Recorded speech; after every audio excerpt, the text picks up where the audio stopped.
ভাবুন তো, আপনি ফুটবল বিশ্বকাপের ফাইনাল দেখতে স্টেডিয়ামে ঢুকলেন, কিন্তু কিছুক্ষণ পরই নিচের দিকে তাকিয়ে বুঝতে পারলেন আপনি মাটিতে নয়, আপনি আছেন আকাশের শত শত মিটার উপরে। আর আপনার পায়ের নিচেই আছে পুরো একটি শহর। এটা কোনো সায়েন্স ফিকশন সিনেমার দৃশ্য নয়, এটি 2034 সালের বিশ্বকাপকে ঘিরে সৌদি আরবের সেই ভবিষ্যৎ পরিকল্পনা যা বাস্তব হলে ফুটবল বিশ্বকাপের সংজ্ঞাই বদলে যেতে পারে। কিন্তু অপেক্ষা করুন, এই ভিডিওতে আমরা শুধু সৌদি আরবের স্টেডিয়াম বা টাকা পয়সার কথা বলবো না, কারণ 2034 সালের বিশ্বকাপের আসল গল্পটা আরও বড়। এই বিশ্বকাপে কিছু ভেন্যু এমন জায়গায় হতে পারে যেখানে আজও হয়তো শুধু মরুভূমি, পাহাড় আর সমুদ্র। আর সৌদি আরব এমন একটি প্রকল্পকে বিশ্বের সঙ্গে যুক্ত করতে চাইছে যার ছবি দেখলে অনেকের মনেই প্রশ্ন জাগবে, এটা কি সত্যিই বাস্তবে তৈরি করা সম্ভব? কিন্তু শেষ পর্যন্ত সবথেকে বড় প্রশ্ন হবে, নাকি এটি ইতিহাসের সবথেকে বড় স্বপ্নের প্রকল্প? এই প্রশ্নের উত্তর পেতে হলে একদম শুরু থেকে শেষ পর্যন্ত দেখুন। মাত্র কয়েক দশক আগেই সৌদি আরবকে বিশ্বের অধিকাংশ মানুষই চিনত তেল, মরুভূমি আর মধ্যপ্রাচ্যের একটি শক্তিশালী দেশ হিসেবে। কিন্তু এখন সৌদি আরব নিজেই সম্পূর্ণ নতুনভাবে তৈরি করতে চাচ্ছে তাদের লক্ষ্য। 2030 সালের মধ্যেই সৌদি আরবকে শুধু তেলের উপর নির্ভরশীল রাখবে না, এখানে প্রযুক্তি, পর্যটক, বিনোদন ও খেলাধুলার একটি বৈশ্বিক শক্তিতে পরিণত করবে। এই পরিকল্পনার সবচেয়ে বড় অস্ত্রগুলোর একটি হলো ফুটবল, কারণ ফুটবল এমন একটি ভাষা যা পৃথিবীর প্রতিটি দেশই বোঝে। আপনি যদি চান পৃথিবীর কোটি কোটি মানুষ আপনার দেশের দিকে তাকাক, তাহলে ফুটবল বিশ্বকাপের চাইতে বড় মঞ্চ আর কিছুই হতে পারে না।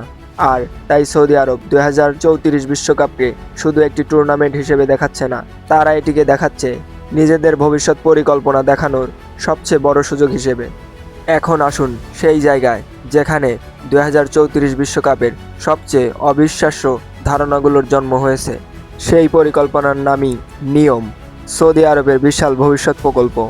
এখানেই এমন শহর তৈরি করার পরিকল্পনা করা হচ্ছে যার নকশা দেখলে মনে হবে এটা পৃথিবী নয়, ভবিষ্যতের কোনো গ্রহের জন্য তৈরি করা হয়েছে। আর এই প্রকল্পের সবচেয়ে আলোচিত অংশ হলো দ্য লাইন, একটি দীর্ঘ অত্যাধুনিক প্রযুক্তি নির্ভর শহরের ধারণা। এখানেই আসে সেই দৃশ্য যা 2034 বিশ্বকাপকে অন্য বিশ্বকাপ থেকে আলাদা করে দিতে পারে। একটি স্টেডিয়াম যার অবস্থান হতে পারে মাটি থেকে শত শত মিটার উপরে। অর্থাৎ আপনি যে স্টেডিয়ামে বসে খেলা দেখবেন, আপনার পায়ের নিচেই থাকবে বিশাল একটি শহর। এখন প্রশ্ন হলো, এমন একটি স্টেডিয়াম কি সত্যি বিশ্বকাপের ম্যাচ আয়োজন করতে পারবে? এই প্রশ্নের উত্তর 2034 বিশ্বকাপের সবচেয়ে বড় আকর্ষণগুলোর একটি। এখানেই একটি ভুল ধারণা আছে, অনেকেই ভাববে সৌদি আরব শুধু কয়েকটি বড় বড় স্টেডিয়াম বানিয়েই বিশ্বকাপ খেলা শেষ করবে। কিন্তু বাস্তবতা হলো, বিশ্বকাপ আয়োজন করতে হলে শুধু মাঠ বানালেই হবে না, এখানে লাগবে বিশাল পরিবহন ব্যবস্থা, হোটেল, বিমানবন্দর, নিরাপত্তা, বিদ্যুৎ, প্রযুক্তি এবং লক্ষ লক্ষ দর্শককে এক শহর থেকে অন্য শহরে নিয়ে যাওয়ার ব্যবস্থা। তারা পুরো দেশকেই বিশ্বকাপের অভিজ্ঞতার অংশ বানাতে চায়।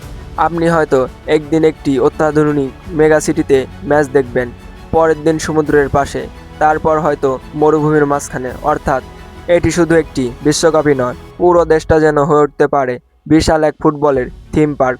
কিন্তু এখানে গল্পটা আরও জটিল হয়ে যায়, কারণ সৌদি আরবের সামনে বড় একটি চ্যালেঞ্জও আছে যাকে কোনো টাকা দিয়ে সহজেই অদৃশ্য করা যাবে না। সেটা হলো গরম, মরুভূমির তাপমাত্রা। বিশ্বকাপে খেলোয়াড়দের নিরাপত্তা সবচেয়ে গুরুত্বপূর্ণ, দর্শকও গুরুত্বপূর্ণ। তাই স্টেডিয়ামের তাপমাত্রা নিয়ন্ত্রণ থেকে শুরু করে ম্যাচের সময়সূচি সব কিছুই অত্যন্ত গুরুত্বপূর্ণ হয়ে উঠবে। কারণ ফুটবল বিশ্বকাপ শুধু 90 মিনিটের একটি ম্যাচ নয়, এর সঙ্গে জড়িয়ে থাকে লক্ষ লক্ষ মানুষের ভ্রমণ, থাকা, খাওয়া, নিরাপত্তা এবং পুরো দেশ জুড়ে চলাচলের ব্যবস্থা। তাই সৌদি আরবকে 2034 বিশ্বকাপে আসল পরীক্ষা দিতে হবে। তারা কি শুধু একটা স্টেডিয়াম বানিয়েই বসে থাকবে, নাকি একটি সম্পূর্ণ ভবিষ্যৎ শহর বিশ্বকাপের জন্য প্রস্তুত করতে পারবে? তবে এখানেই সৌদি আরবের সবচেয়ে বড় শক্তি, তাদের অর্থনীতি। বিশাল বাজেটের মেগা প্রজেক্ট বাস্তবায়ন করার ক্ষমতা তাদের আছে। কিন্তু অর্থ থাকলেই সব কিছু তৈরি করা যায় না, কারণ একটি ভবিষ্যতের শহর কাগজে আঁকা সহজ, কম্পিউটারে থিম মডেল বানানোও সহজ, কিন্তু বাস্তবে মরুভূমির মধ্যে বিশাল নির্মাণ প্রকল্প দাঁড় করানো, নতুন পরিবহন ব্যবস্থা করা, হাজার হাজার মানুষের জন্য অবকাঠামো বানানো, এগুলোকে বাস্তবে রূপ দেওয়া অনেকটাই কঠিন। আর তাই 2034 বিশ্বকাপ শুধু একটি ফুটবল প্রতিযোগিতাই নয়, এটি হবে সময়ের সঙ্গে সৌদি আরবের সবচেয়ে বড় দৌড়। তারা কি সময় মতো তাদের স্বপ্নটাকে বাস্তবে পরিণত করতে পারবে, নাকি কিছু পরিকল্পনা শুধু কম্পিউটারের পর্দায় রয়ে যাবে?